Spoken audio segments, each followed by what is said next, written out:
నా ఎలా ఉందన్న సినిమా ఎలా ఉంది? నా సినిమా వేరే లెవెల్ అన్నా, మామూలు లెవెల్ కాదన్నా. ఆ ఎంట్రీ ఏందన్నా, మాస్ ఆఫ్ గాడన్నా, నిజంగా చెప్తున్నా. వేరే లెవెల్ అంటే వేరే లెవెల్ ఉందన్నా. సినిమా వేరే లెవెల్ అన్నా, మామూలుగా అంటే మామూలుగా లేదన్న సినిమా. డాకు మహారాజ్ సినిమా బ్లాక్ బస్టర్ అన్న. డాకు మహారాజ్ సినిమా ఇండస్ట్రీ హిట్ అన్న. వేరే లెవెల్ అన్న సినిమా. వేరే లెవెల్ అంటే వేరే లెవెల్ అన్న సినిమా. నిజంగా చెప్తున్నా. చూసినావన్నా, సినిమా బాగుందని చెప్తే వెళ్ళిపోతున్నా.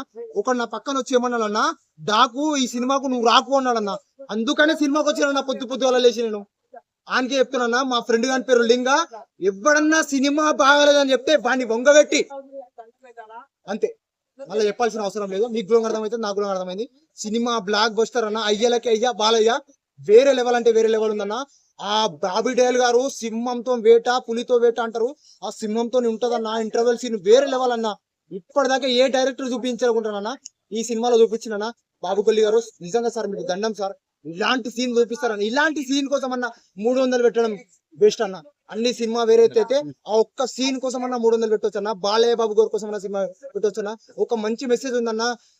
నీటి సాగునీరు, మనం తాగే నీరు ఏ విధంగా దొరకని పరిస్థితులు ఏ విధంగా ఉంటది, దొరకని ప్రాంతంలో ఏ విధంగా ప్రజలు అలమలుంటున్నారు, మన దగ్గర దొరికితే మనం ఏ విధంగా నాశనం చేస్తున్నాం, అది నాశనం చేయొద్దు అనేది కూడా బాలయ్య బాబు గారు మనకు ప్రజానాయకుడిగా, ఒక ఎమ్మెల్యేగా మనకు చెప్పడానికి ట్రై చేసి ఈ సినిమాలో. అది కూడా ఒక మంచి మెసేజ్ ఉంది. ఒక మంచి మెసేజ్, ఒక మంచి యాక్షన్, ఒక మంచి రొమాన్స్, దబిడి దిబిడే అన్ని ఉన్నాయన్న సినిమాలు. అన్ని ఉన్నాయి. కావాల్సిన యూత్ కావాల్సినవి, ఫ్యామిలీ కావాల్సినవి ప్రతి ఒక్క సీన్స్ ఉన్నాయి. యాక్షన్ సీన్స్ ఉన్నాయి. బాలయ్య గారి విలనిజం ఉంది. అన్ని ఉన్నాయి సార్. వచ్చి సినిమా చూసి ఆదరించండి సార్. Thank you. పాప క్యారెక్టర్ ఎట్లా అనిపించింది? వేరే లెవెల్ ఉంటుంది అన్న. పాప క్యారెక్టర్ కోసం సినిమా మొత్తం నడుస్తుంది. ఒక చిన్న పాప కోసమే సినిమా మొత్తం నడుస్తూ ఉంటది. ఆ బ్యాక్ ఫస్ట్ హాఫ్ లో విలనిజం, యాక్టింగ్ అన్ని చూస్తే, సెకండ్ హాఫ్ లో యొక్క జరిగిన కథ చూపిస్తే వేరే లెవెల్ కనిపిస్తుంది. ఎమోషనల్ గా అనిపిస్తుంది. హార్ట్ టచింగ్ అయితే ఉంటది. ఏడుపు వస్తూ ఉంటది సినిమా. 60+ ఇయర్స్ లో కూడా బాలయ్య బాబు నుంచి ఈ మాస్ లెవెల్ ఎక్స్పెక్ట్ చేశారా? ఎక్స్పెక్ట్ చేయొచ్చు అన్న. ఎందుకంటే బాలయ్య, అయ్యలకి అయ్యా బాలయ్య. థ్యాంక్ యూ అన్న.